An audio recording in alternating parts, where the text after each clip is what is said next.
vamos a iniciar una nueva serie, tal vez 4, 5 o 6 mensajes, no sé, o más. Vamos a hablar del plan eterno de Dios. Vamos a ver desde el inicio el plan que Dios tenía en mente. Una de las cosas que nosotros oímos mucho en la iglesia es esto: ¿y cuál será el plan de Dios para mí? Y lo importante es que nosotros entendamos que Dios no tiene ningún plan para ninguno de nosotros. Dios tiene un plan. Él tiene un plan.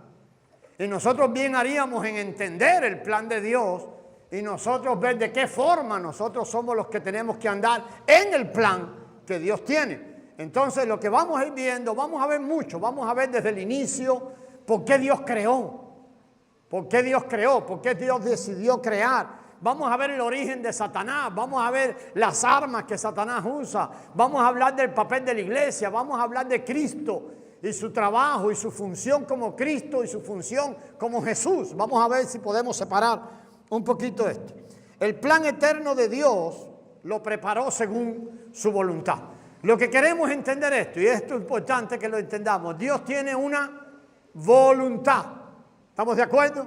Él tiene una voluntad. En base a esa voluntad de Él preparó un plan. Así que le voy a pedir también a los que tienen teléfono allí, a los que tienen Biblia, que estén al tanto, porque tenemos que leer algunos textos y mi Biblia no está funcionando. La Biblia electrónica y mis ojos tampoco están funcionando. Así que traté de usar los espejuelos ahora para leer y tampoco pude. Se necesita unos nuevos. Entonces, hermanos, vamos a comenzar entendiendo, y algo que necesitamos entender es la eternidad. Hablamos de eternidad, pero yo creo que muchas veces nosotros no entendemos bien lo que es eternidad. Vamos a mirar eternidad desde el punto de vista de la Biblia. Sabemos que eternidad es algo que no tiene ni principio ni final, y eso está bien, no hay ningún problema. Pero si nosotros sabemos que en la eternidad Dios decidió algo. Dios decidió crear el universo. Y entonces el tiempo comenzó su curso. El tiempo comenzó a correr. En la eternidad hubo un stop que tiene más que ver con la tierra que con el cielo. Y Dios decidió hacer algo. ¿Qué hizo Dios? Creó. A partir de que Dios creó, es que el tiempo comienza su curso. Así que vamos a tratarlo de ver en un esquema que tengo por aquí. Desde el punto de vista terrenal, nosotros podemos separar la eternidad, y aclaro de nuevo, desde el punto de vista terrenal, porque la eternidad ni tiene principio ni tiene final, pero vamos a separarla en dos partes. Y como un eslabón entre esas dos partes, vamos a ubicar el tiempo. Le aseguro que ahora cuando veamos un diagrama lo vamos a ver mejor. Vamos a hablar de la primera eternidad. Y usted va a ver cómo hay versículos en la Biblia que hablan de la primera eternidad. Y vamos a hablar de una segunda eternidad. Todas forman una sola. Las dos forman una, la eternidad. Pero mírenlo en este esquemita. Hay una primera eternidad, hay una segunda eternidad y hay algo. Un día Dios decidió crear el universo. Y se introduce, ¿qué cosa? El tiempo. O sea, como un eslabón entre la primera eternidad y el final de la primera eternidad y el inicio de la segunda eternidad, Dios introduce el tiempo. Dios creó, ¿qué cosa? Los cielos y la tierra. Las dos eternidades continúan sin interrupción. La pregunta es qué debemos hacer, y vamos a tratar de aclarar y vamos a tratar de recibir revelación de Dios en esta semana. Bueno, ¿y para qué Dios creó el cielo y la tierra? Yo le aseguro que la mayoría de los creyentes tienen problemas en contestar esto. Pensamos, bueno, será un capricho de Dios. Hace 5 años, 4 años, algunos tuvimos el privilegio de escuchar al hermano Ralph Neighbor hablar de la idea de Dios de crear. Acuérdense que Génesis 1:26 dice, a ver, Dios dijo, hagamos al hombre a nuestra imagen y semejanza. Y usted puede ver allí la eternidad, puede ver allí al Dios eterno, teniendo una conversación y deciden qué cosa, crear al hombre a imagen y semejanza. Entonces las dos eternidades continúan sin interrupción en el cielo y no las afecta para nada el tiempo. O sea, las dos eternidades son una sola. Solo estamos mirando esto para entender esto que nosotros hemos llamado tiempo y en el que nosotros nos movemos. Vamos a verlo de esta manera. Decíamos que había la primera eternidad y también entonces una segunda eternidad. Si yo le pregunto a usted cuándo termina la primera identidad, la primera eternidad, ¿cuándo termina? La primera eternidad nosotros la separamos. Nosotros dijimos que la primera eternidad tiene un fin. ¿Cuál es? Cuando Dios decidió crear el universo, aunque en el cielo las dos no se interrumpen nunca, ¿estamos de acuerdo? Pero desde el punto de vista de poder ubicar esto en la mente y poder entenderlo, sí entendemos que entre la primera eternidad y la segunda, ubicamos el tiempo, amén. Dios decide crear y se introduce el tiempo. Nosotros vivimos en el tiempo. Y podemos ponernos a pensar, pastor, ¿y para qué el tiempo? Y lo que vamos a ver hoy, la importancia del tiempo que vivimos. Algunos decían, bueno, era más fácil habernos quedado allá en la eternidad. Pero vamos a ver que en el tiempo sucede algunas cosas. Ahora, ¿cuándo termina el tiempo? Porque el tiempo ha de terminar. Sabemos que el tiempo tiene fin. Entonces quiero que usted mantenga en mente esto. ¿Cuándo va a terminar el tiempo?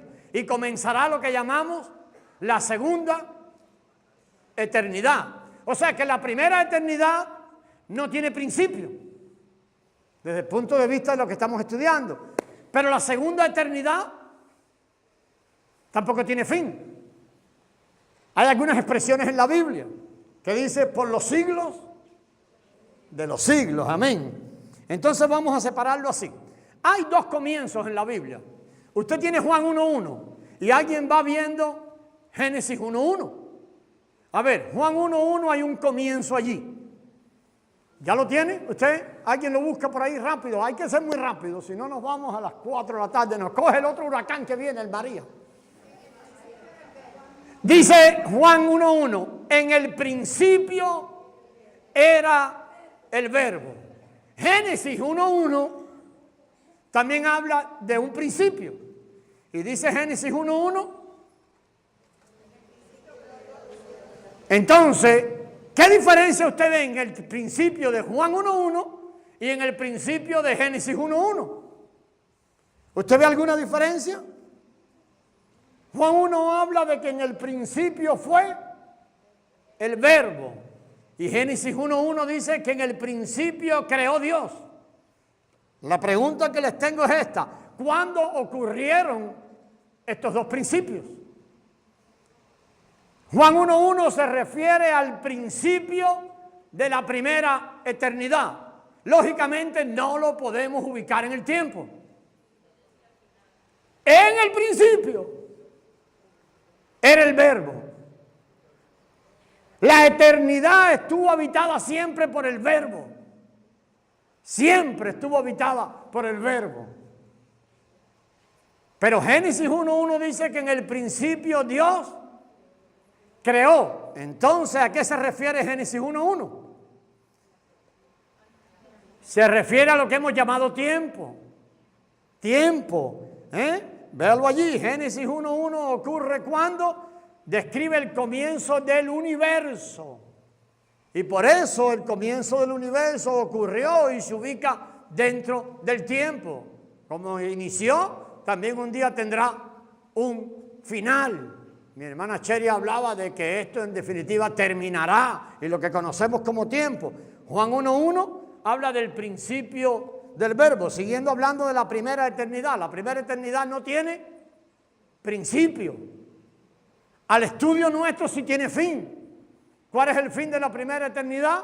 El día que Dios decidió crear. Y comienza ahora el transcurso del tiempo. Ya sabemos que en el cielo estas dos eternidades se continúan una con la otra. Hay una sola eternidad. ¿Estamos de acuerdo? Solo para función del estudio que estamos haciendo.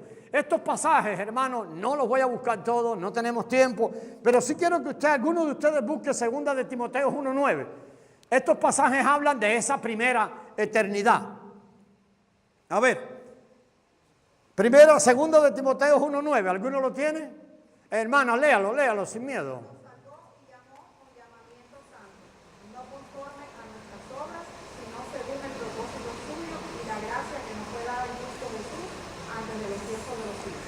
Ahí el apóstol Pablo usa una frase, antes de los tiempos de los siglos.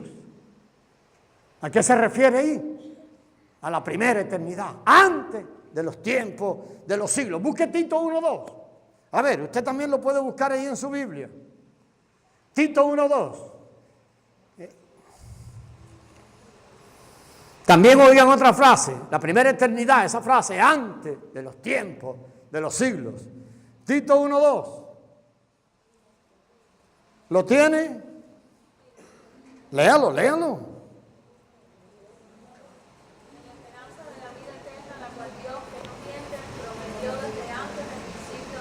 Ahí Tito, el apóstol usa otra expresión. Dice que Dios nos prometió una vida eterna. ¿Cuándo? Antes del principio de los siglos. Otra expresión que se refiere a ¿qué? A la primera eternidad. Hablando del tiempo, se inicia con la fundación del mundo, con la creación del universo. Y no quite eso de su mente, porque vamos a ver las cosas que suceden en el tiempo. Es importante lo que sucede en el tiempo. Va hasta el inicio de la segunda eternidad. Ahora, la pregunta es esta. ¿Cuándo es el inicio de la segunda eternidad? A ver, quiero que usted piense. ¿Cuándo iniciará esto que llamamos la segunda eternidad? Y se terminará el tiempo. ¿Estamos de acuerdo? Cuando venga Cristo. Mire cómo lo dice Isaías. A ver, ¿quién busca Isaías 66:22? Rápido. Isaías 66:22. El que más rápido lo tenga, lo lee. Sí, ahí habla de un cielo nuevo y una tierra nueva que permanecerán para siempre. Porque como los cielos nuevos y la nueva tierra que yo hago permanecerán delante de mí, dice Jehová, aquí permanecerán vuestra descendencia y vuestro nombre. El cielo nuevo y la tierra nueva permanecerán delante de mí. Cuando usted lee Apocalipsis 21:1, que no lo vamos a leer, también habla del cielo nuevo y la tierra nueva. Y dice que el cielo nuevo y la tierra nueva permanecerán para siempre.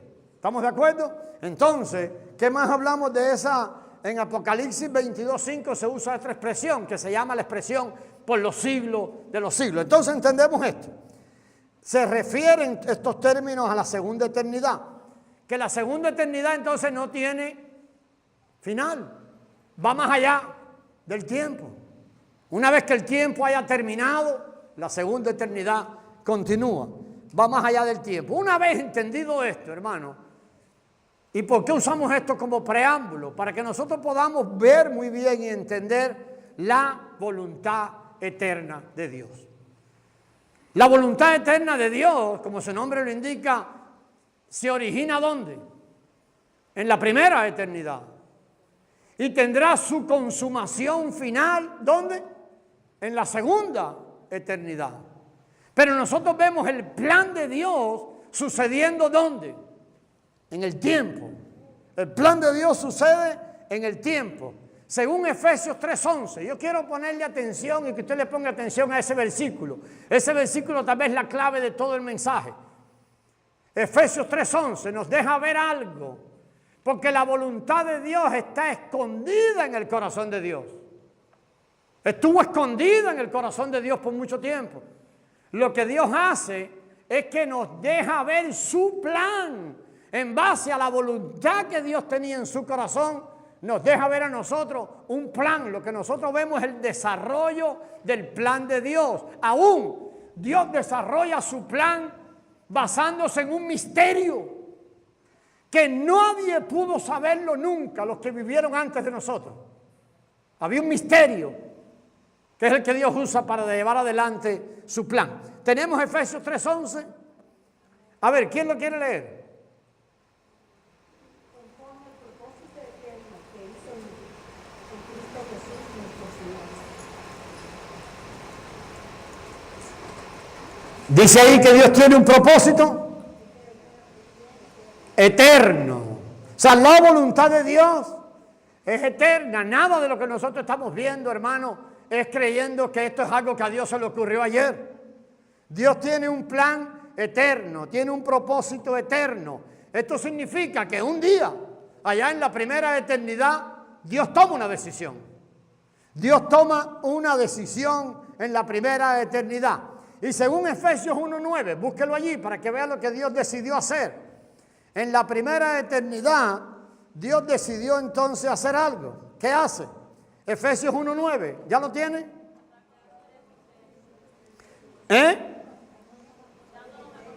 Dice que Dios da a conocer el misterio de su voluntad. La voluntad de Dios era un misterio. Estaba oculta ¿dónde? En su corazón. Los que vivieron antes de nosotros nunca entendieron el misterio de la voluntad de Dios. Estuvo oculto en su corazón. Pero dice ahí Efesios 1:9. ¿Quién lo quiere leer todo? Léalo todo. Usted tiene Reina y Valera, ¿verdad? Léalo todo.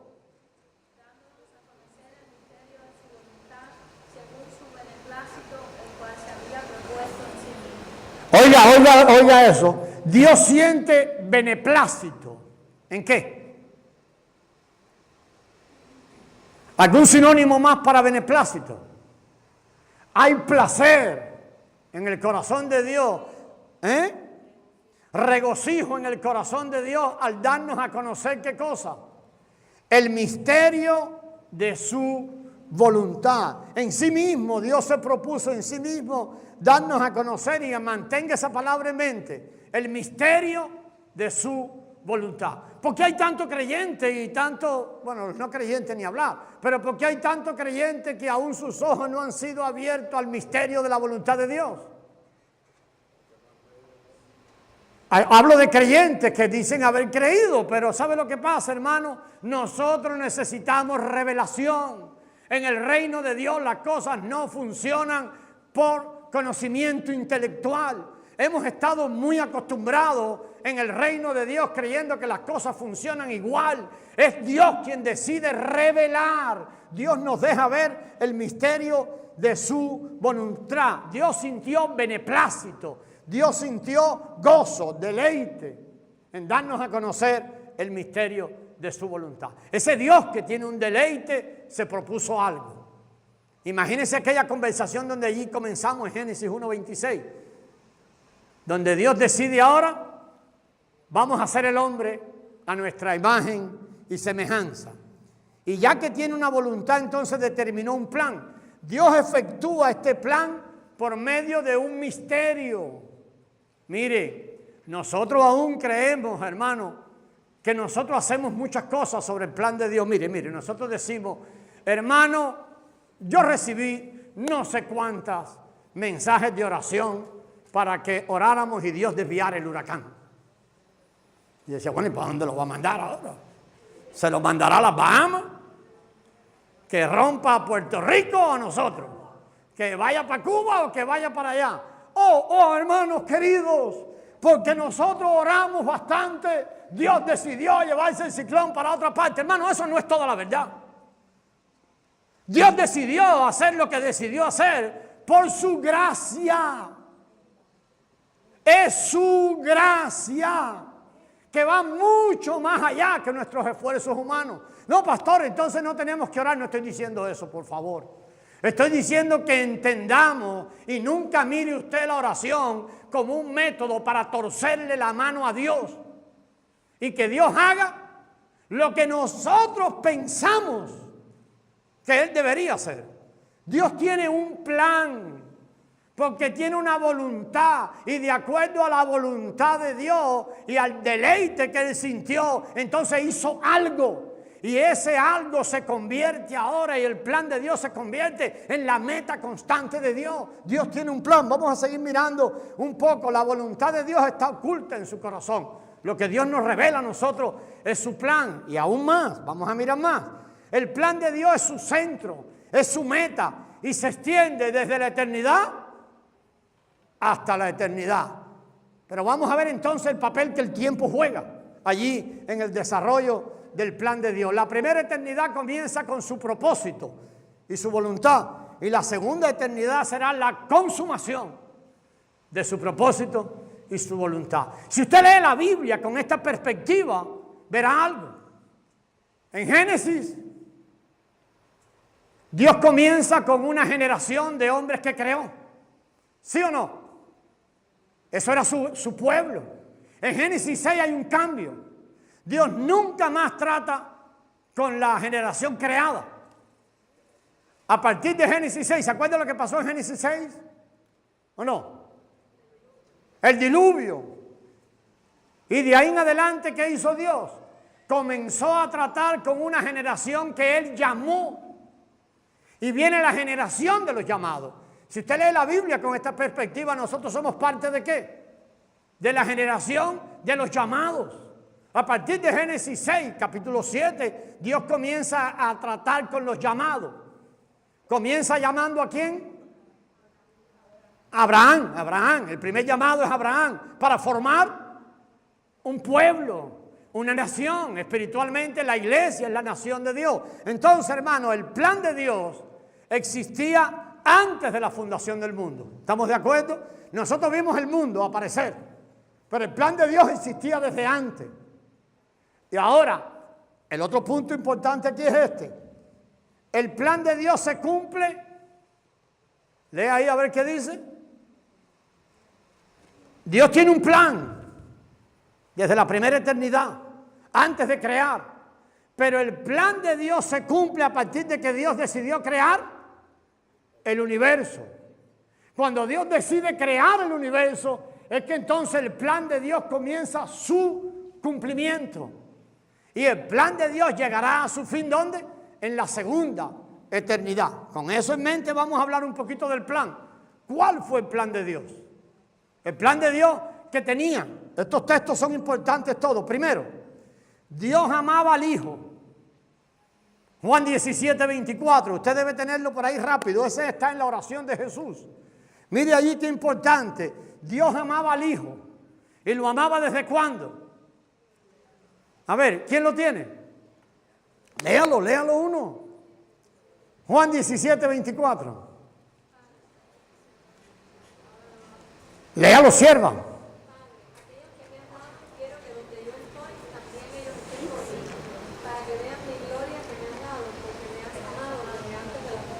¿Qué dice el Hijo? Que el Padre le amó desde antes. O sea, en el plan de Dios hay un Hijo. El Hijo que Él ama desde antes que Él decidiera crear el universo. Mire qué interesante. Segundo lugar, Él escoge a ese Hijo amado para que ese Hijo amado fuera el Cristo. Yo quiero que mantenga esto en mente para mensajes siguientes.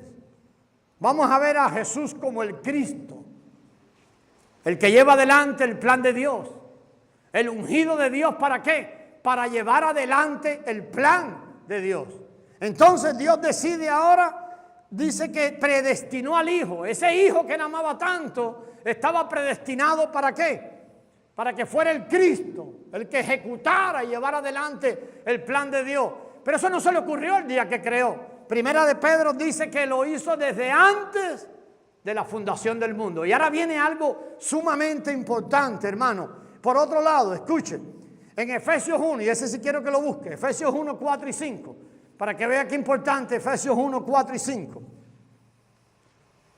Dios predestinó a su Hijo, al Hijo amado de su corazón, para que fuera el Cristo. Pero mire lo que Dios hizo en Efesios 1, 4 y 5. A ver, ¿quién lo lee? Según nos escogió. ¿A quién? A nosotros. ¿Nos escogió en Él cuándo? Espérese, pastor, pero fue el día que yo oré y recibí a Cristo. Muchacho, tú estabas escogido desde antes de que el mundo fuera formado. La doctrina de la predestinación o la elección de Dios la hemos usado tanto para pelearnos entre los cristianos, en vez de que fuera para celebrar. Debiéramos nosotros tener una fiesta cada vez que nos acordamos que antes de la fundación del mundo Dios miró sus ojos y puso sus ojos sobre Ronald. Antes de que el mundo fuera formado, hermano. Así que te abandonará Dios por el cicloncito Irma. Te abandonará Dios cuando no tengas trabajo.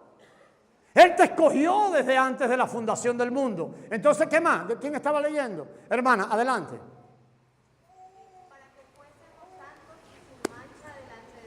Amén. Nos escogió para algo. Oiga, para que fuésemos santos y sin mancha delante de Él. Algunos lo hemos intentado mucho. También usted lleva 20 años intentando ser santo y sin mancha. ¿Qué ha encontrado después de 20 años? Cada vez está más manchado. Cada vez mira su corazón y lo ve más podrido. Cada vez viene aquí cada domingo con una expectativa. Y esto algo se fundió aquí. Con una expectativa cada domingo. ¿Cuál es la expectativa suya de cada domingo? Ahora sí voy a ser mejor.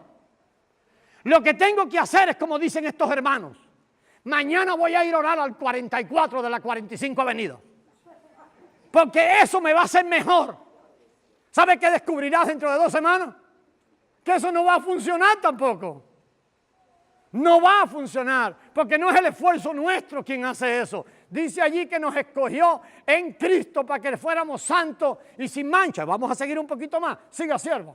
En amor, habiéndonos predestinado para ser adoptados hijos suyos. Mire lo que Dios hizo. Soy yo. Ok. Mire lo que Dios hizo. Mire lo que Dios hizo, hermano. Nos predestinó para ser adoptados como qué. A ver. Dios creó hombres, ¿sí o no? Pero ¿qué había en el plan de Dios? ¿Hombres? Hijos. Dios creó hombres. Pero esos hombres llegarán a ser ¿qué? Hijos. En Cristo. Dios nos predestinó y nos separó para filiación, para ser hijos, para adoptarnos como hijos. Entonces, los hombres creados por Dios dentro del plan de Dios era para ser hijos. Y si hijos, coherederos con Cristo. Y si hijos, para expresar la vida del Hijo. Entonces, en el plan de Dios va mucho más allá que la sencillez de que Dios nos escogió para que fuéramos ricos en este mundo. Basura. Nos predestinó para ser hijos. Nos predestinó para filiación. Entonces, es importante que entendamos eso. Ahora, ¿cómo realiza el plan de Dios? Ya descubrimos un poco el plan de Dios. Él tiene un hijo amado que lo amó antes de la fundación del mundo. Al hijo amado, ¿qué hizo con el hijo amado? Lo predestinó para ser el Cristo. Y después a las criaturas como nosotros nos adopta y nos predestina también para ser adoptados como hijos. Todo eso sucedió ¿dónde? Antes de la fundación del mundo. Ahora, ¿cómo sucede eso en el tiempo? ¿Cómo realiza Dios este plan? Dios cumple su plan y decía que ahora sí vamos a ver la importancia del tiempo. Acuérdese, primera eternidad, segunda eternidad y el eslabón que llamamos tiempo, entre la primera eternidad y la segunda eternidad.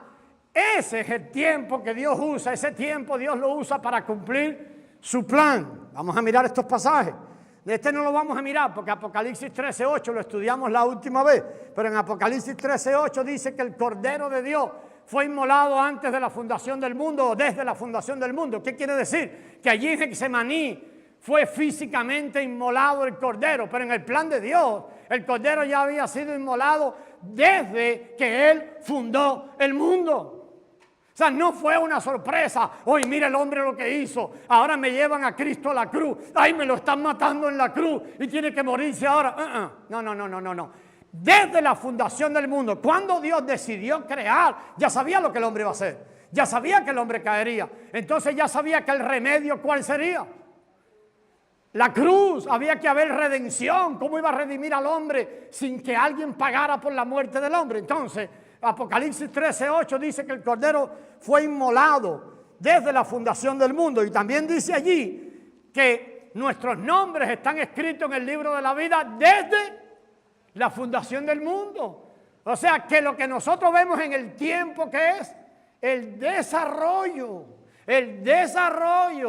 Desde lo que el inicio del tiempo ya Dios tenía. No sé si me explico. Hebreos 4:3 dice, magnífico este pasaje, dice que toda obra de Dios fue acabada desde el día en que fundó el mundo. Toda obra de Dios. Por eso es que el autor de los Hebreos nos llama ¿qué? a entrar y vivir en un reposo. Dios no va a hacer nada más. Todo lo hizo ¿cuándo? Desde que comenzó y fundó el mundo y creó el universo. Mateo 25:34 dice de una manera preciosa, habla de un reino preparado. También desde el día en que Él fundó el mundo. Entonces, como conclusión, podemos sacar estos 4 aspectos. En el ámbito del tiempo, esto que llamamos tiempo, suceden 4 cosas importantes, tal vez 5. Dios crea todas las cosas. Por eso los que creemos en la creación y no creemos en la evolución, porque creemos que Dios creó todas las cosas un día. No han visto nada nuevo creado, ¿verdad que no? Segundo, no hay nada nuevo debajo del sol, decía el sabio. Segundo, efectúa la redención por medio ¿de quién? De su Hijo amado. ¿Se acuerda que lo escogió antes de la fundación del mundo para que fuese el Cristo? Amén. Pero en el tiempo lo hace. Escribe los nombres de los redimidos en el libro de la vida. Sepa que su nombre, hermano, está escrito ¿dónde ya? En el libro de la vida. Y ahora hace una cosa extraordinaria en el tiempo. Nos regala vida eterna. ¿Entiende que la vida eterna es una persona? Pone a Cristo en nosotros. Y así prepara su reino. En el reino de Dios, ¿qué es lo que habrá?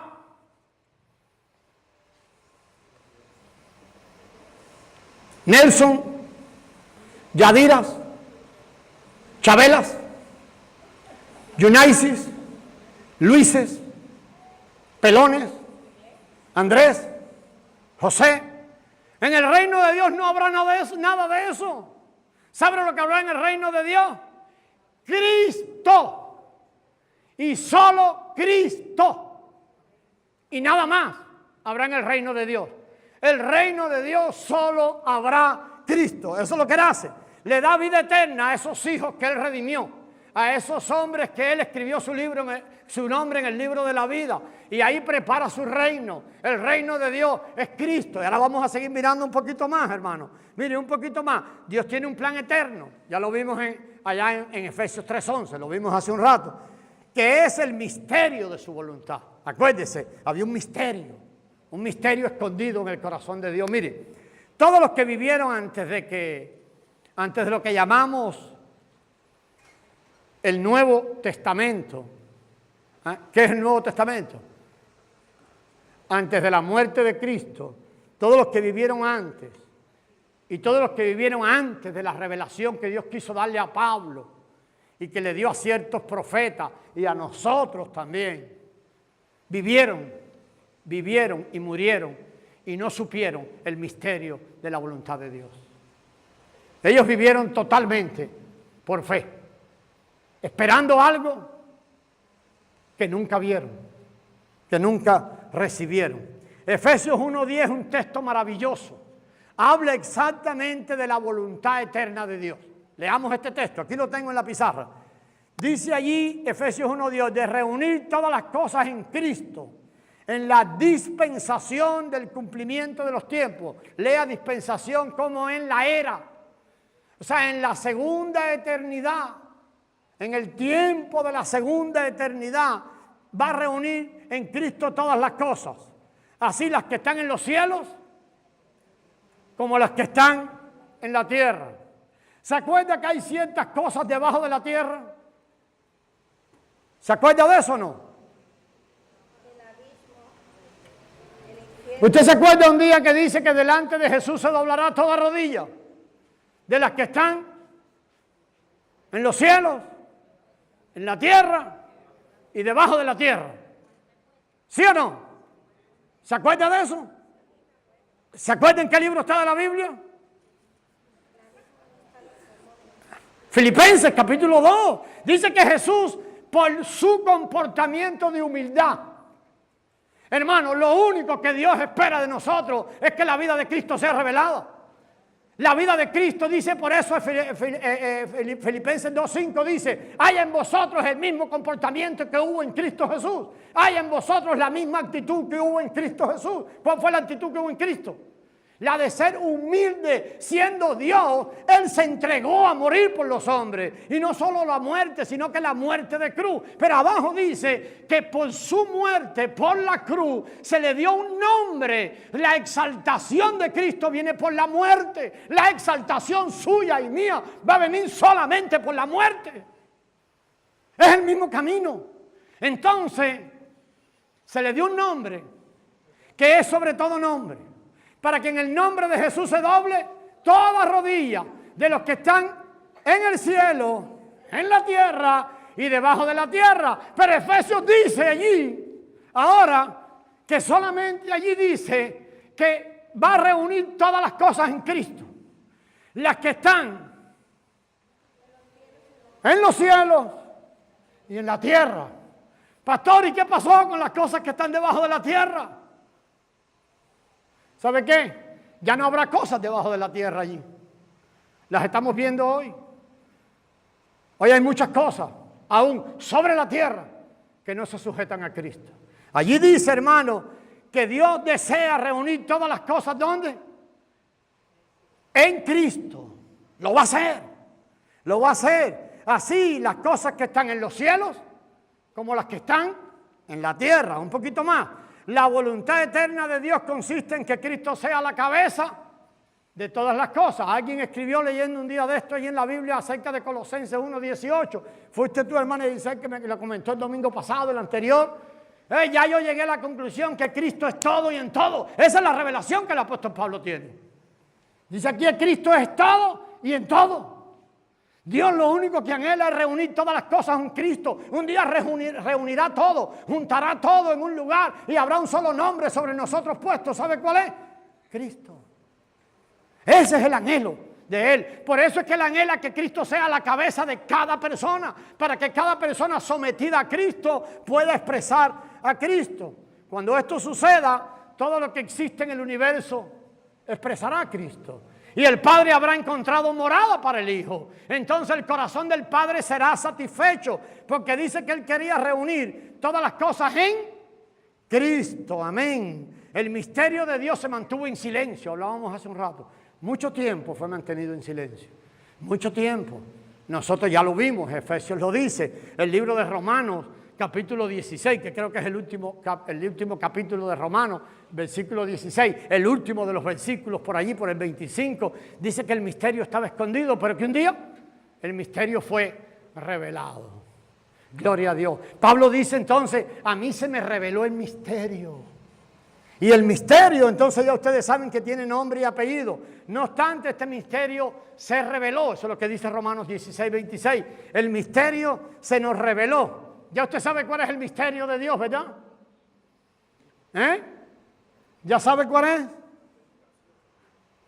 El misterio de Dios se llama Cristo. Es Cristo. Todo lo que Dios logra, todo lo que Dios quiere lograr, lo va a lograr en Cristo. Y a nosotros en nuestra unión con Cristo. Por eso estudiamos todo un año Colosenses 1:27. Por eso hemos estudiado este año 1 Corintios 1:30. Mas por Él estáis vosotros en Cristo. Por eso es la comunión que Dios quiere de los hombres con Cristo. La voluntad de Dios es que Cristo sea la centralidad de todas las cosas. Eso es lo que dice Colosenses. Que Cristo sea el centro de todas las cosas y que todo esté sujeto a Él para que pueda ser la cabeza de todas las cosas. Dios siempre trabaja con esta meta en la mira. ¿Qué es lo que Dios busca? Hermano, Dios me ha mostrado que yo tengo que morir. Hasta que Cristo no sea tu cabeza, Dios va a seguir trabajando contigo. Hasta que Cristo no sea la cabeza de cada uno de los que Él tomó. Hermano, por eso, hermano Yader habla de destrucción. Lo que nosotros necesitamos es que, por eso la obra de edificación siempre pasa por dos procesos. La edificación es un proceso constante de demolición y edificación. Demolición y edificación. ¿Por qué? Porque nosotros tenemos cabeza. Muchas veces nosotros, muchas veces mi sueño, muchas veces mis metas, muchas veces esto, muchas veces lo otro. Pero Dios tiene que venir y empezar a destruir todo lo que va a ser sombra a que Cristo sea la cabeza. Por eso nuestra vida natural tiene que ser destruida. Yo creo firmemente que más de lo que Dios hace tiene que ver con destrucción que con edificación. El proceso de Dios es de destruir, porque nosotros tenemos una vida natural. Mire, Adán, hermano, no quiere morir.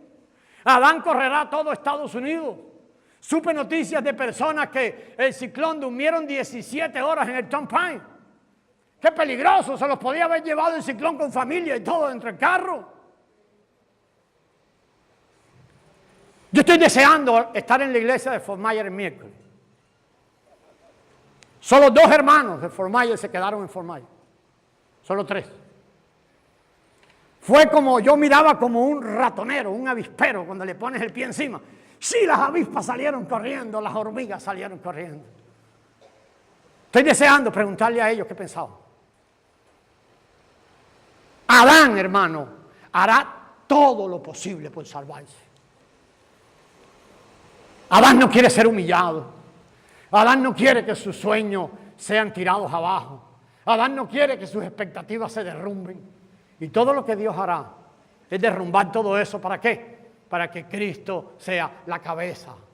Para que la cabeza sea visible. Todo lo que Dios hará, todas las cosas serán reunidas en un solo lugar y serán coronadas con el nombre de Cristo. Entonces, entendamos que la meta de Dios es doble. Aquí voy a terminar. La meta de Dios es doble. La meta por la que Dios creó, la meta por la que existe esto que llamamos tiempo, la meta por la que existe este eslabón entre la primera eternidad y la segunda eternidad es doble. La primera es esta: todas las cosas deben manifestar a Cristo. Si estudiamos más Génesis 1:26, dice que nosotros fuimos creados a imagen y semejanza de Dios. Como tenemos la imagen de Dios, Dios puso en nosotros lo que necesitamos para poder revelar a Cristo. Pero el propósito eterno de Dios es que todas las cosas revelen al Hijo. A ver, hermano, todas las cosas. La tierra tiene que revelar al Hijo. Los árboles tienen que revelar al Hijo. Las personas tienen que revelar al Hijo. Por eso como dijo el apóstol Pablo, que la creación gime aguardando la manifestación gloriosa de los hijos de Dios. La revelación de Cristo. Eso es lo que este mundo necesita. No que tengas 4 casas, no que millonario, basura. Lo que este mundo necesita es la manifestación del Hijo en los hijos de Dios. Entonces Dios, hermano, todas las cosas deben manifestar a Cristo. Dios está trabajando en ese sentido. Hará lo que sea, porque lo que el Padre quiere que es que todo revele a Cristo. ¿Tienes un matrimonio? Dios trabajará en tu matrimonio para que el Padre sea revelado en el matrimonio. Entonces hará eso en los padres, hará eso en los hijos. Hermano, la segunda meta de Dios, decíamos que una meta doble. El hombre, léalo usted mismo, ¿qué dice ahí? ¿Lo leo o no? ¿Qué dice? Léalo sin miedo, hermano, no estamos diciendo una herejía. El hombre debe ser como Cristo. A ver. Si la vida mía es puesta en Kevin y Kevin sale para allá, ¿a quién se va a parecer Kevin? Kevin es calladito, después se volverá un gritón, se le caerá el pelo, pesado, él es muy simpático, porque se parece a mí, porque tiene mi vida. Pero ahora, no, yo digo si pongo la mía, pobrecito, lo desgracio, pero si ponemos la vida de Cristo en Kevin, ¿por qué la vida de Cristo ha sido puesta en nosotros? A ver, decimos, recibe a Cristo como tu Salvador. ¿Qué estamos recibiendo? Nos quedamos cortos. La iglesia, hermano, se queda corta de lo que está recibiendo. Decimos, tenemos vida eterna. Y la mayoría de los cristianos preguntan, ¿qué es eso? ¿Qué es eso? Oh, no, que un día, que no nos vamos a morir. Hermano, la vida eterna es una persona. Y esta es la salvación. Que te conozcan a ti, al único Dios verdadero y a Jesucristo su Hijo, a quien has enviado. Eso dice el apóstol Juan. Entonces la vida eterna ha sido puesta en mí. ¿Y para qué? Para que yo sea como Él. La única posibilidad que yo tengo en ser como Él no es porque yo ore más. Yo nunca lo podré lograr. Por eso Dios hizo la provisión. ¿Cuál es la provisión de Dios? La vida del Hijo. Y el Hijo se muda a vivir en nosotros. Hace tiempo hablamos de la palabra, dice, cuando recibes a Cristo. La palabra recibes a Cristo hace tiempo lo hablamos, es como una fragua, se fragua en nosotros, se funde en nosotros. Entonces la meta de Dios es doble. Todo tiene que expresar al Hijo. Y los hijos que Él creó, los hombres que Él creó, ¿los creó para qué? Para filiación. Para que entonces el hombre debe ser como Cristo, teniendo su vida y su gloria. Entonces, si piensas en ser como Cristo, estás pensando en que, ¿te crees que, hermano, lo que se nos está diciendo hoy en la actualidad del Evangelio, eso es ser como Cristo? En la actualidad, ¿qué es lo que está sucediendo? Vemos muchos hombres que se llaman cristianos, pero no se ve la vida del Hijo. No se ve la vida del Hijo. El reto que nosotros tenemos por delante hoy es manifestar a Cristo en nuestras vidas. Y solo lo haremos de una sola manera. El día que por revelación recibamos que nuestra vida natural tiene que menguar. El día que nosotros entendamos que necesitamos una profunda consagración y darnos 100% a esta tarea. Señor, tú me creaste para eso. Señor, tú me escogiste para eso. Entonces yo voy a permitir, yo voy a entregar, yo voy a cooperar. Yo voy a permitir que tú hagas lo que quieras con una sola tarea. Que el Hijo sea formado en mí. Y que mi vida natural desaparezca para siempre. Eso es lo que Dios hace, hermano, y Dios lo hará. En todos los elegidos, Él lo hará. En los que Él ha elegido, Él lo hará. No importa por donde tenga que pasarnos. Lo que vemos en la actualidad hoy es cristianos sin vida de Cristo. El Señor se lleva a Yader con una planta basura ahí que yo le regalé, una que le regaló mi mamá, en un terreno que no tiene más que hormigas, será, y un poco de hierba, ahí pues eso no tiene nada más. El del vecino tampoco tiene nada más. Y ahora el Hijo de Dios, porque le echaron 4 gajos para acá. Pero eso que Yader está testificando con valentía y con humildad le ha pasado a todos nosotros. Y empezamos a quejarnos porque a mí me falta la luz. ¿Y por qué si yo oro me pasa tal cosa? Es la misma arrogancia en el corazón nuestro. Eso es lo que vemos hoy en el cristianismo. Cristianismo que constantemente va a dar de órdenes a Dios. En vez de decir, Señor, haz tu voluntad en mi vida. Tu voluntad, no hay nada más precioso que tu voluntad. Hazla. Hazla a pesar de lo que yo tengo que pasar. A pesar de los hijos que tengo que criar. A pesar de las tormentas por donde tengo que pasar. Hazla, cumple tu voluntad en mi vida. ¿Por qué encontramos tanto trabajo hoy en la iglesia para eso? ¿Por qué encontramos más y nos gusta? Vamos a ver, hermano, decreta. Desata, qué sé yo, decreta, eso está de más. Yo decreto, tú decretas nada. El único aquí que decreta es el Rey de Reyes y Señor de Señores. Y allí debajo de Él vamos nosotros. Para que el Hijo sea formado en nosotros. Para que la meta del Padre sea cumplida. ¿Sabe dónde debiera estar nuestra oración? Allí. Allí, hermano, nosotros debiéramos orar más y más para que nosotros podamos ganar más de Cristo. Más, lo que vemos hoy no es eso. Lo que vemos hoy parece un sacrificio inválido de Cristo en la cruz del Calvario. Hermano, han pasado 2000 años. 2000 años. Y la llamada iglesia de Dios no se sujeta a la cabeza. Lo que vemos hoy es más y más expresión de Satanás que de Cristo. Que el Señor, hermano, añada revelación a su palabra. Que el Señor hable a nuestras vidas y cambie nuestras preocupaciones, nuestras tal vez ocupaciones. Nosotros debiéramos estar mucho más preocupados, ocupados en lo que pasa en nuestro hombre interior. Si de verdad nosotros estamos ganando a Cristo. Usted puede mirar la semana pasada, antes del ciclón, una fecha marcadita allí, 10 de septiembre.